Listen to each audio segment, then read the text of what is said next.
please give a really big welcome to John Roesch.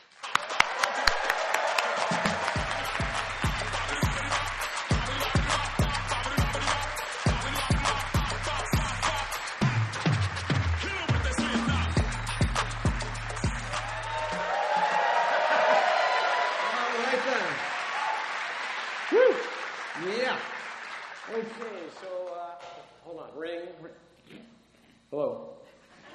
Mom, I told you never to. I'm about to start. Dash Bash. Yes, I know. They're great. Yes, great audience. Yeah, There's video of it. Mary, I'll say, yeah, Marnie, I'm going to say hi to her. Oh, Mom, I got to go. Jeez. You know how it is, right? This is actually one of 2 horse hosts that was used at MGM. Over 80 years old. These are used for horse hosts. Just some of the things you might find. But, well, this kind of feels like, to me, the first day of high school. I'm excited and terrified at the same time. And, of course, we have the art of Foley, or who can have the right stuff. And I know you all will out there. Yes, I like to play on words. Thank you. So I do have a confession to make, though, just so you know. I am an imposter. What do I mean? Well, I'm not an animator. I mean, I guess I could take some Post-its and draw little stick figures and for you guys, but that's about as well as I could do. Versus what I have seen so far, absolutely blown me away. However, you didn't have me come here for that. You came here to experience Foley in the form we can present it here. And that I know a little something about. Okay, as I say, I know something about Foley, Jack Foley, but really you think, oh gosh, when we do sound on a film, quiet on the set, roll camera, roll sound, that's it, right?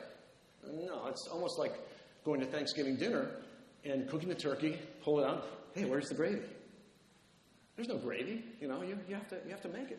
In fact, for animation, you're lucky to get just dialogue. Otherwise, there might not be any sound. So, to that, in ride the Foley Artist. To the rescue, along with the supervising sound editors and other talented people to fill the gaps or create the gravy, as it were. In fact, in Foley, we can do it for any medium. It could be film, television, video games, commercials, etc. But wait, you say, come on, let's just go to the library, sound library, and cut some stuff in. I mean, look at Star Wars with Ben Burtt. Yeah, those are incredible, right? But the one thing about Foley, okay, that's true, is its ability to have soul. Soul, is this kind of getting theological on us? But I hope you're going to see today how creating Foley, or custom sound effects, for that particular moment in a film can make all the difference. But let's not get too ahead of ourselves. Let's jump into the time transporter and go back to, yes, stardate 1903. This was filmmaking at its best, and it did have sound, but just a music track. And what you're kind of hearing now is something that just somebody put in, I guess, for YouTube. And you'd have just music played. In fact, it's funny, it was regional. It might be, let's say, in New York, you'd have a piano player playing a certain thing. It could be New Orleans, it could be something different. And this was the cat's meow until The Jazz Singer. 1927, The Jazz Singer was a full-length feature film, and which featured characters speaking dialogue and singing. This would potentially eclipse everything to date, except because it had synced dialogue. And that being said, Don Juan, also another Warner Brothers picture, used the Vitaphone system in 26, as I said, to record the New York Philharmonic. But again, the Jazz Singer had dialogue. So here we'll watch this for a second. Now, I'll talk through this. Okay, so that's me having breakfast this morning. Yeah. All right. I'm a jolly fellow in the morning. Where's the dialogue, guys? By the way, everything's fine technically. Where's the dialogue? There's no what? It's a card. What the heck? Uh-oh. I think my speaking's over before it started. Let's see. Well, let's keep watching and hopefully something will happen. All right. Oh, maybe now. Come on. There's Al Jolson, very happy guy. He's going to say, we're shot again with the card. Come on. Get rid of the card. Well, let's see. I think coming up, once he gets up and goes over, this is going to blow away any audience back in the day. Totally, seriously. And, well, take it away. There it is.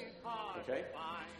So, that was really something. And Universal Pictures realize they're facing stiff competition from that. So they had in Jack Foley, the right man, though. Now, a little background about Jack. He was born April 12th, 1891 in Yorkville.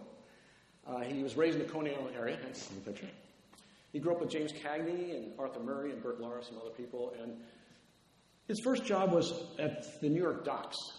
And that cured him of wanting to ever live on the East Coast because it was too cold for him. And during this time, he found and married Beatrice Ream. He did it in secret. Why? He was Catholic. She was Protestant. Crazy. I mean, I know, right? Can't people be people? Anyway. In 1914, he and his wife moved to Bishop, California, where during World War I, he worked for the American Defense Society as he was guarding the LA water supply against poisoning. Nice thought. There we see his ID from Universal. He became involved in theater, Jack did, and composed some plays. He also wrote and drew comics for the local newspaper. During the early 20s, he led a publicity campaign to bring the film industry to Bishop, California, where he was living, to help stimulate the local economy. And this endeavor was a great success. And in fact, a lot of films were coming there. And this led him to working for Universal. And he was a stuntman, a scriptwriter, a director. I mean, he was an all-around Renaissance man. He then became involved with this new aspect in the film industry, sound. And he worked with sound movies, which leads us to Showboat. Universal scrambled to retrofit its already completed silent version of stage musical Showboat with sound, fearing that Warner Brothers, of course, with the jazz singer, was just going to eat their lunch.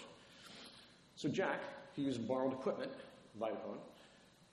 They got a team together. They did clapping and some, cheering and all sorts of things they recorded at the same time. And so the direct-to-picture sound effect technique was born. Again, I'm not talking dialogue, I'm talking sound effects, right? So people started to bring their projects to Jack, other studios. In fact, they'd say, let's go over to Sync A. I think that's what it was called back then in the day. And then they'd say, let's go over to Jack Foley's stage. Or let's go over to the Foley stage. And that's what stuck. So, a few fun notes. And I've got to go over here to A, get a drink of water, and B, get something which I think you'll enjoy. So, Jack helped come up with the first Tarzan yell for a film called Tarzan the Tiger. There was a Major League Baseball manager who had this incredible yell like Tarzan, which he loved baseball, so I thought, I'll just emulate that. He also recorded himself burping and played it backwards for a submarine who was having mechanical trouble in the film Operation Petticoat with Cary Grant. It's true. If you listen to the picture, you'll hear that. My favorite, absolute favorite, was when Spartacus came out. They had come back from production in Spain, and it turned out a scene where the slaves were in chains and the Roman legion was behind them. NG. Sound was totally NG. Okay, so then what? Well, they said, we're going to go back and reshoot. To what expense, who knows? In comes Jack Foley. You ready? Just those, along with a couple other things. Can you imagine? He shook these in front of a microphone, along with a couple other things, and it worked, saved their production a lot of money. So, what's important to note here, that Jack thought outside the box, and it went for it. So, come on, we can do it. There we go. So now we arrive at our first rule of Foley, not to be confused with the rules of acquisition, and that being, there are no rules, okay? Just what you, the audience, hear as being real is what we, the Foley artists, will perform, no matter what we use to achieve that. So, okay, I'm going to give a little demonstration here on that. Let's see. Took us down, and go over here. So let's everybody close their eyes for a second, okay? Pretend we're in the living room, and Mom's in the kitchen, and says, hey, do you want a snack? Okay, do we know what that is? Of course, potato chips, right? All right, so that's a pretty easy one. Now here's the next one. So we'll go into our somnambulous state, we'll close our eyes, and I'm going to have us out in a beautiful glen of grass where we're walking. Okay, if you open your eyes, yes. Frank Sinatra. Oh boy, which song is that? Anyway,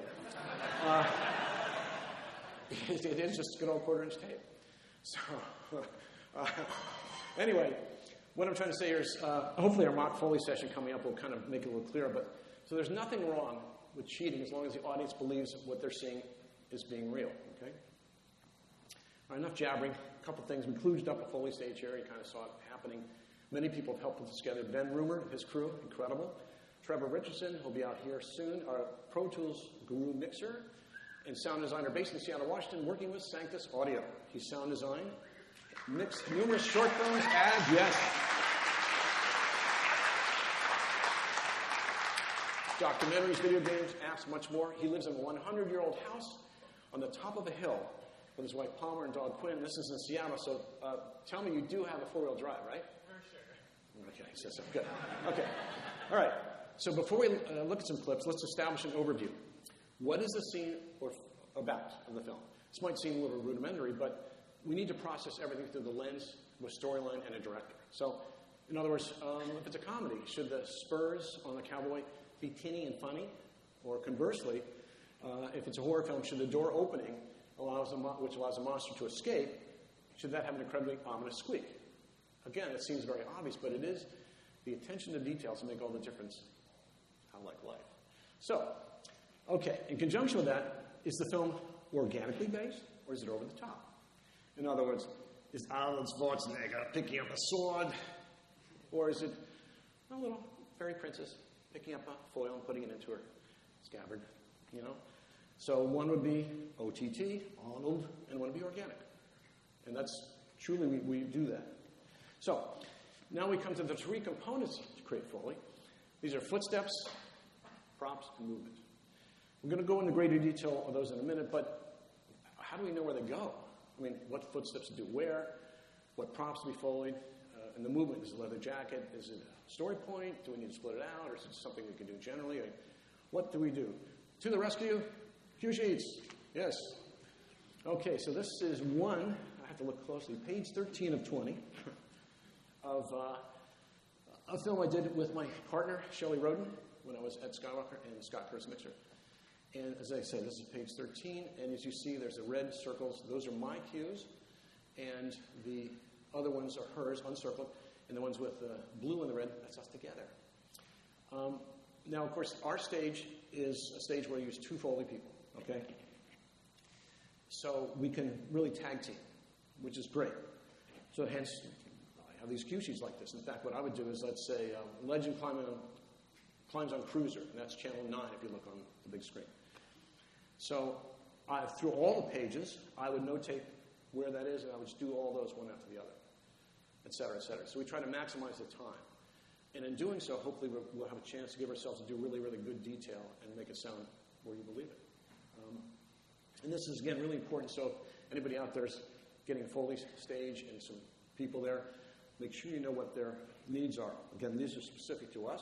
Other stages might not like that, but anyway, there's that. So now that we have a roadmap to tell us what to do, we need to figure out how to perform what we're being asked to do. Well, I need to talk about myself a little bit.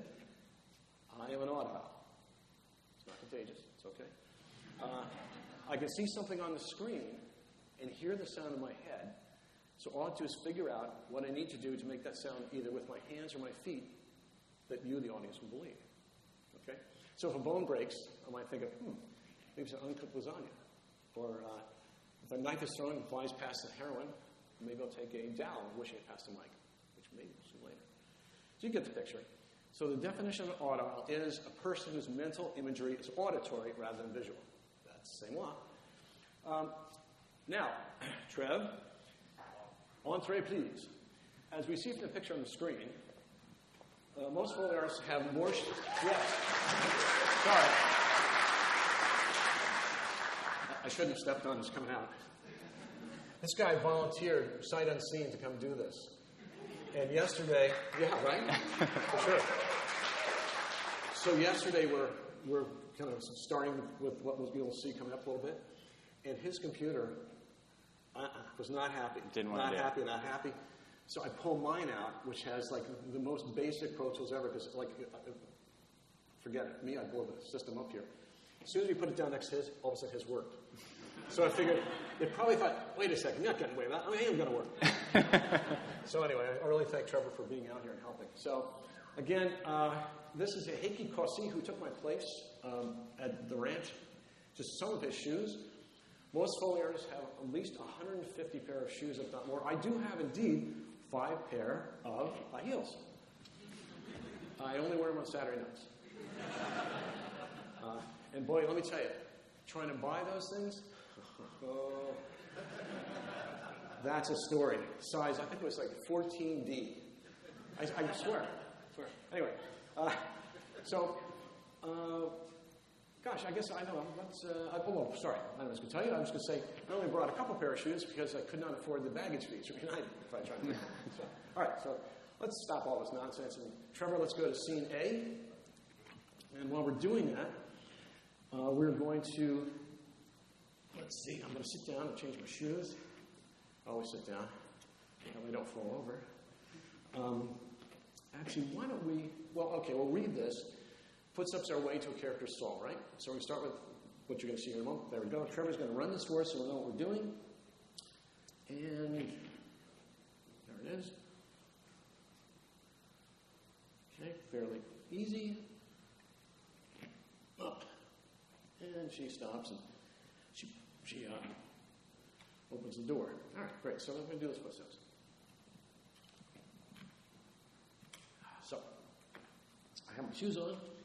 Again, only one pair of many. And we have an area approximating a Foley stage, so bear with it. Trevor? Ready. Ready. We're rolling.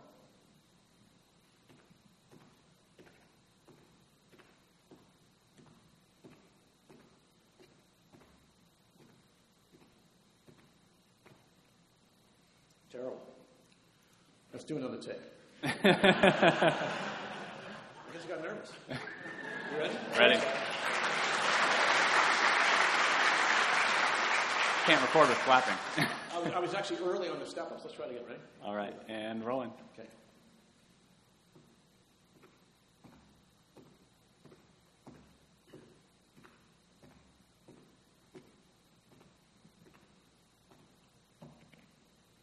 That time I got it.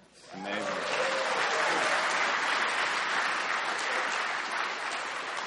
So we're going to play that back on our faux Foley stage, so bear with it. It's going to sound a little weird, but take it away. Trevor. Here's what it sounds like.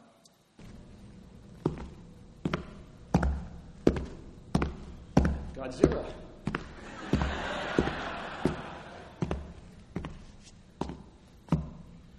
Okay, so that's to give you an idea, obviously, what Trevor and I were doing as mixer and Foley artist. Okay, as you heard, it was a little too low. Maybe should I change shoes, more rubber? But what we can do today maybe is experiment a little bit to see how can we connect those feet up with that surface a little better, because that actually is the key, soul, of footstep Foley. So I'm going to go to my bag of tricks here and never reveal this upon pain of death. Coffee grinds.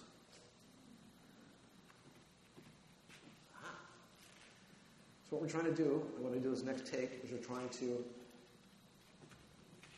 there we go, have the surface sound a little more, quote, real.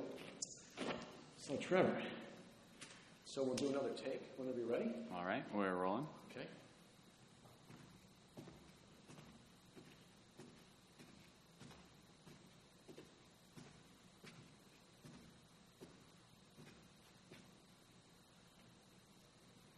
Amazing. Playback, please.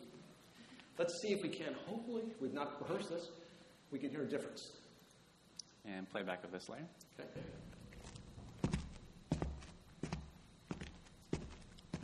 Not so much. All right. Let's see. All right, tell you what. Let's really try to up this a little bit. Can you give me a sweetener track, Trev?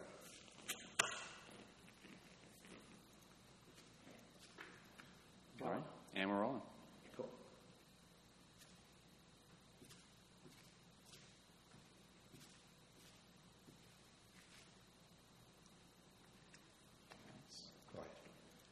play those together. Together or just one? Say again? Both layers or just the last one? Oh, no, let's play everything together. Perfect. Here it comes. See how the readings with it.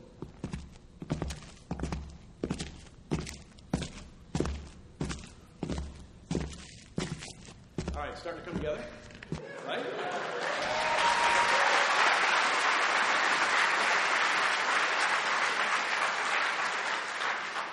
Okay, so a couple other things attendant with this one here. Shoes aren't right. Okay, bear with that. And psychoacoustically, she is close to us and then going away. So Trevor would have two microphones, okay? One close, one far. And he would mix, literally mix. Now, he'd only mix 50% of what we would give the mixers. Otherwise, they'd come down and be very angry. So, but what that does is, so it would sound like she's walking here and then walking away. So again, psychoacoustically, it would feel more real. Along with the leaves, along with the grit, along with the proper shoe, etc. All those elements combined will give it the reality that we need to have you, the audience, believe it's what's going on, right?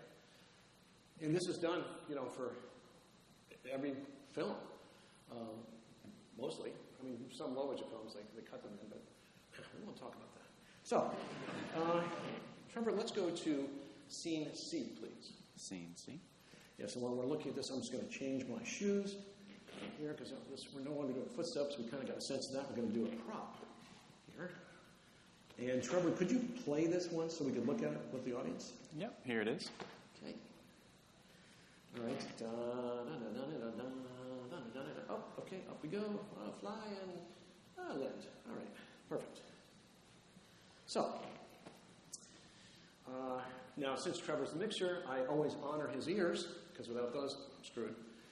Trevor, watch your ears. You're good. So I'm telling him, in fact, I'm going to move this out of the way too, because we're going to need some more. No? Watch yours. Okay, there we go. All right, so. Okay. Which one do you want to try first? Applause for the yellow? Applause for the big guy? Huh. You ready? Ready? All right, let's go for it. And rolling.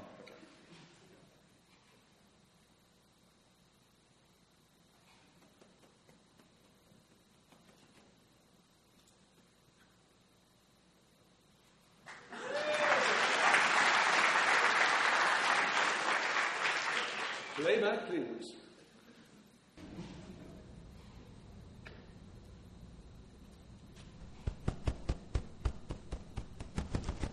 Okay, not bad. Not bad. Now, just for the heck of it, let's try this one. You ready, Trev? Let's do it. And we're rolling.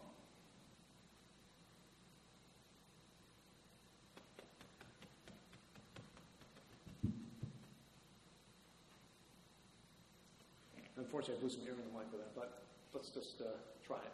Perfect. Here's both together. It's on my stomach.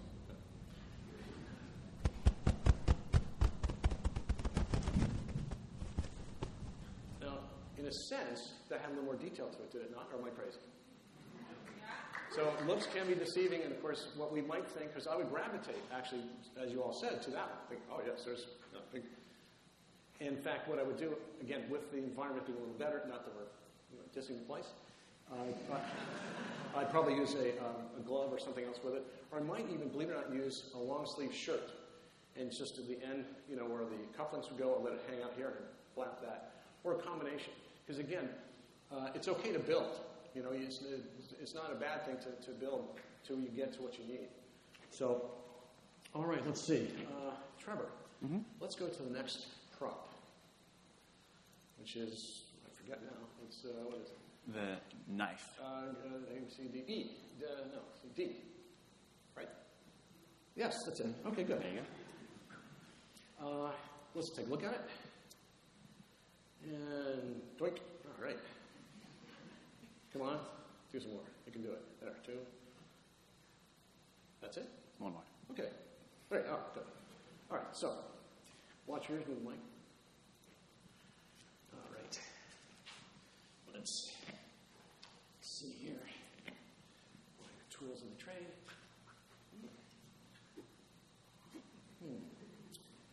Should I ask again?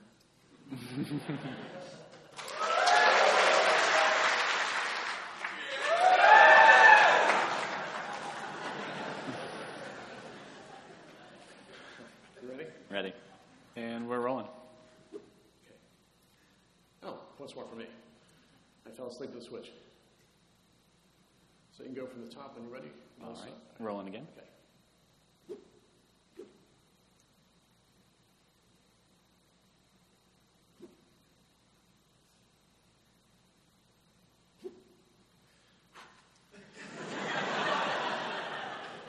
A little fact so you know, we can cheat on the actual Foley stage.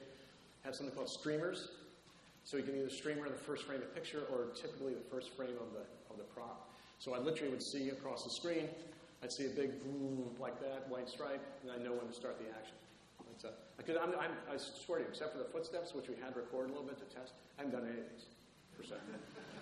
Anyway, not to make an excuse. So let's play it back. Yeah, let's hear it.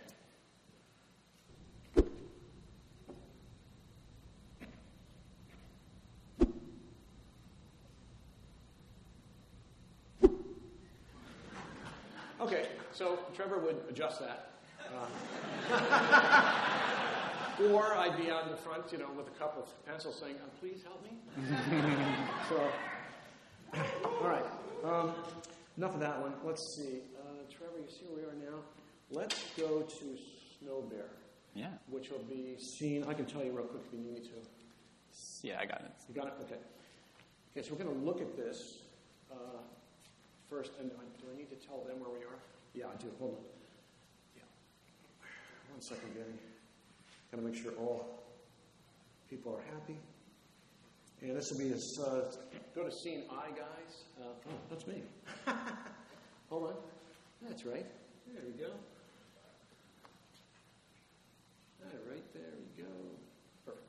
Finally made it. Okay. We're going to roll this for you. This has not been seen before per se, except maybe on a website. Roll it when you can.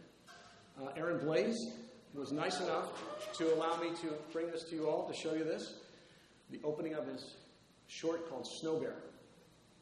And we're going to run the beginning, and then we're going to actually Foley a little segment of it. Yeah, we might need it back on the main screen. Yeah. So, as we see, there's Snow Bear doing his thing. And, of course, this is, incredible 2D animation, beautiful. And Aaron, of course, directed Brother Bear, which I worked on, and some other things. And it's very nice of him to allow me to have this, us, because I told him about Dash Bash. He says, yeah, for sure. So, John Musker, by the way, says hi. For me, not him, he is. So, there we go. That's really that clip. So, you're going to take us back to the top of that, and watch your ears. So I'm going to set up here. Come on, folks. Got it tight. There we go. I'll try to get this out in front a little more because we're not going to get a lot of movements, I don't think. All right. 7-year-old body getting down into position. All right. So what do we have here? Well, I'll show you what's cornstarch. Okay. Now, I'm just showing you the box. I actually created the what we're going to be using here in a second.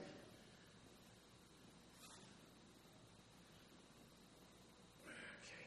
Let's get set here. Okay. And, of course, I don't have the gloves. All right. Let's get those. So we need bear gloves. Okay. These look like they'll be about the right size.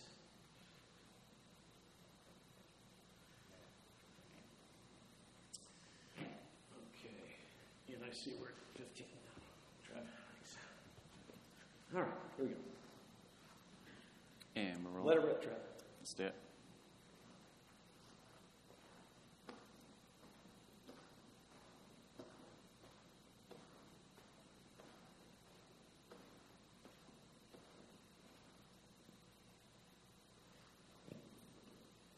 Amazing. Okay, we'll play that back and see how bad that is. But here we go. Rolling.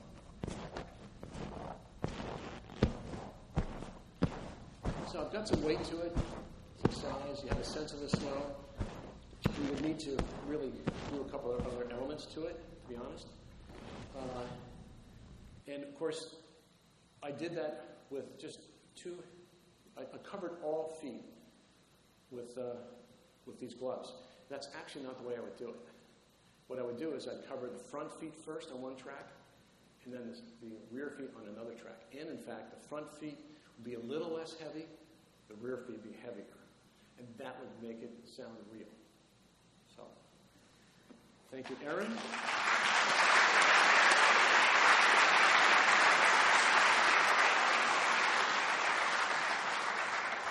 And we're going to say thank you to Trevor for the moment, and maybe we'll have him come back out depending upon how we're doing, because we're going to want to actually go to, believe it or not, a Q&A as soon as I hit the right button here. Dun, dun, dun, dun, dun.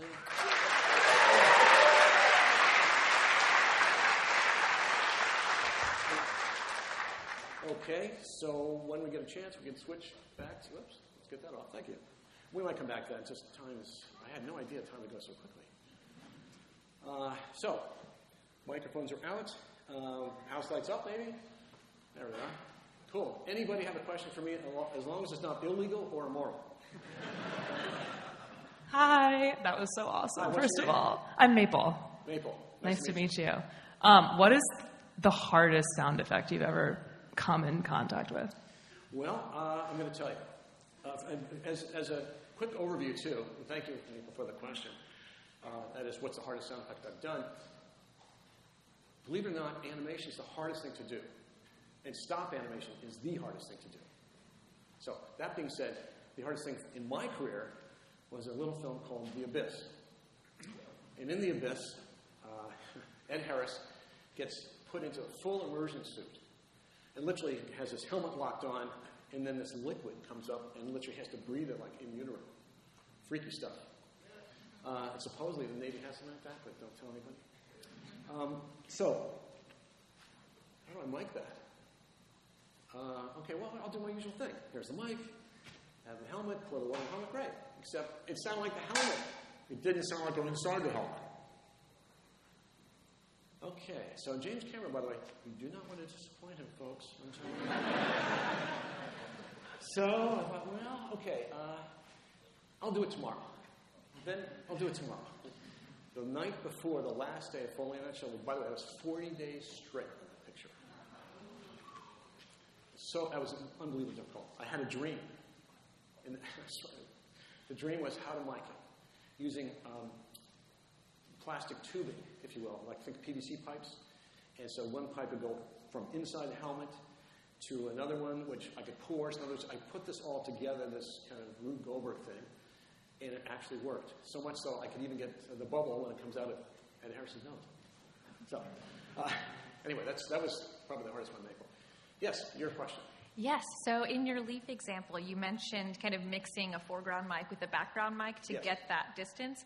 What are the benefits there of having those two mics instead of just simply turning the close mic down as they walk away? Good question. The question is, why are we using a two-mic technique versus one? Well, when you're using one mic and turning it down, that's all you're doing. You're just doing that.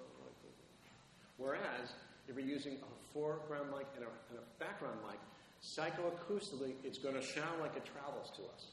You can't really get that with a single mic unless, and here's the key, folks, you take the mic off the stand, you have a pistol grip, you have an assistant watching the screen. So let's say it's a close-up like we saw today with Gal, right? And then as the gal's walking away, swing it off. That you can do. But otherwise, so thank you for the question. Does that answer it? That's perfect. Thank you so much. Okay, great. They'll be test later. Okay, don't be shy. Come on. Next Hello. Question. My question is, do you prefer to score realistic scenes or make a sound for something you've never heard before? Well, I'm really going to admit something now. I'm happy to get paid.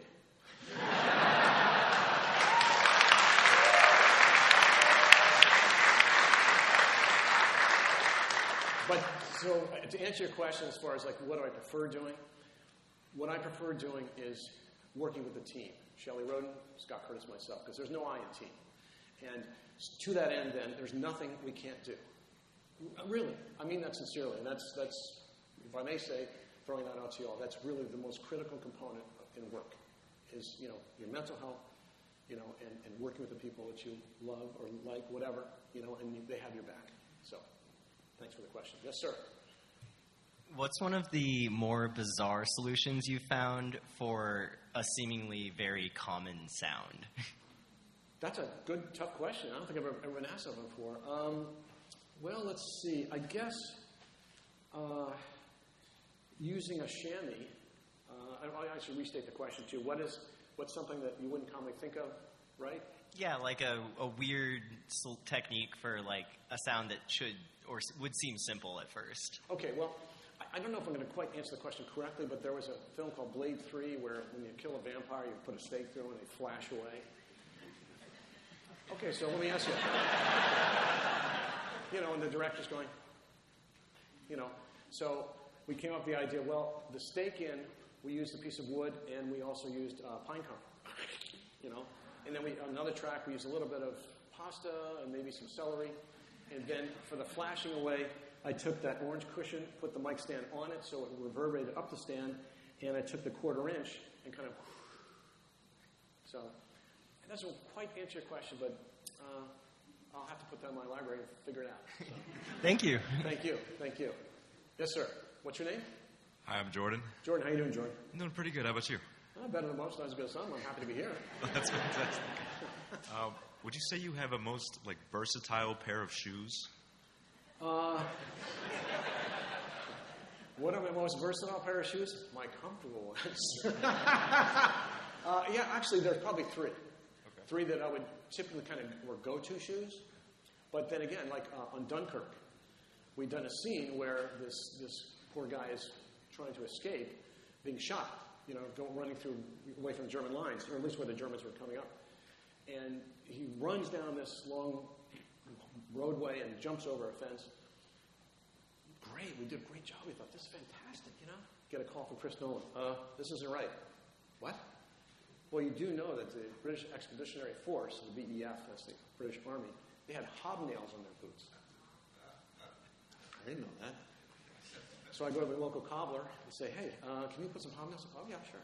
And we did that. And so, yeah. Anyway, so we specialize shoes too, depending. But yeah, I do have a couple go-tos, and who knows, maybe we'll bronze them and give them out as, I don't know. That's it. I don't know. Anyway, thanks for your question. Thank you so much. Okay. Yes, what's your name? Alyssa. Alyssa. Yes, Alyssa. Yes, we met earlier. Yes, we did. With so much of what you do being like physical objects, like practical stuff, I was wondering, how do you feel like technology and changing, how that has impacted it, or has it impacted it at all? Okay, question is, how has technology impacted and will impact AI in the future? And that's, of course, will be the next Dash Bench speech, if they ever invite me back. But to answer it, not to be flip,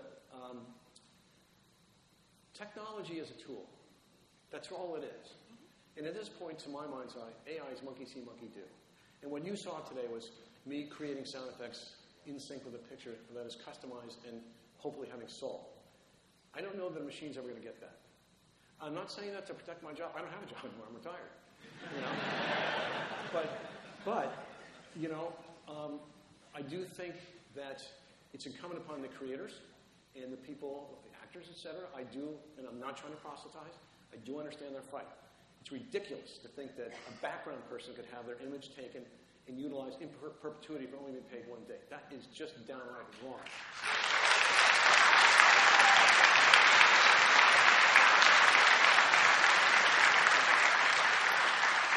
So, Georgie boy, if you want to be successful in a particular field, perseverance is one of the key qualities. Never give up. Okay? So, you all came today. You're part of the right stuff. Keep putting one foot in front of the other. Believe in yourselves. Okay? Be bold and take risks. This goes for careers, salaries, love, everything. In fact, in love, there's no perfect person. Everybody's got baggage. It is unfair to anyone else for you to believe that he or she is perfect and is the only one. No one can maintain that facade forever. In fact, you will resent them when you finally accept the fact the truth that they are not perfect. And it will be your fault, not theirs, because you allowed yourself to create an unsustainable fantasy that nobody can live up to. So be good, be kind. Accept people for who they are, what they are. And they'll surprise you with their capacity for love, for sure. Don't fall in the trap of wanting bigger, better, faster, whatever, for the sake of having. I mean, if a colleague gets a promotion you both are up for and you don't get it, be happy for him or her. That's great. Lift people up. You know, rising tide floats all boats. Okay? Have faith in yourself. In fact, all of you out there have plans, hopes, and dreams. Make sure you just don't live in the future. As I said before, have faith in yourself. Now, not to get maudlin here, but people that were dying were asked if they had any regrets. Now, I'm 70 years old, almost. So my hourglass is not quite as good as y'all.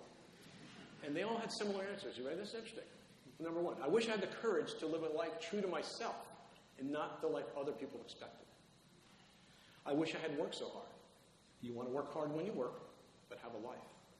I wish I had the courage to express my feelings. I wish I'd stayed in touch with my friends, and I wish I'd let myself be happier. And that brings us to, help me, Obi-Wan Kenobi. You're my only partner. This line encapsulates the entire spirit of the rebellion. In fact, George, when he re-released the film, he retitled it A New Hope. And that one word speaks to all of you out in the audience, okay? You are the hope for yourselves, your friends, your country, indeed all of humanity. A society who needs good, committed, compassionate citizens more than ever. Don't lose the sight of that power of the word hope, okay? Always have that. You all have the right stuff by treating people like you want to be treated and following your gut intuition to do what you know is doing is right. It is within you all. So go out today, every day, have the courage to love fiercely, be true to yourself, stay in touch with friends, and above all, let yourself be happy.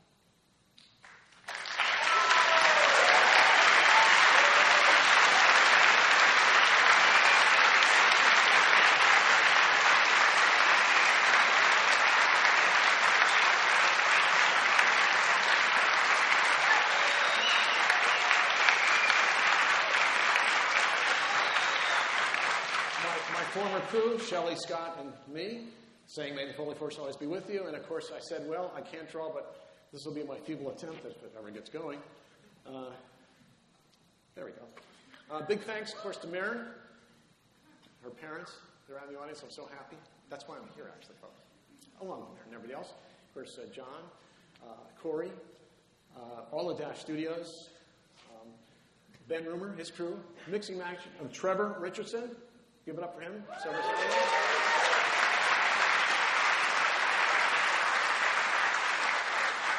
Other shout-outs to the Molly Plotkin Group, Nick Perala, Shalon Schwalbe, David Fine, Audible Bandwidth Productions, my best friend Ben Burke, and Tim Nielsen, and certainly not forgetting my family.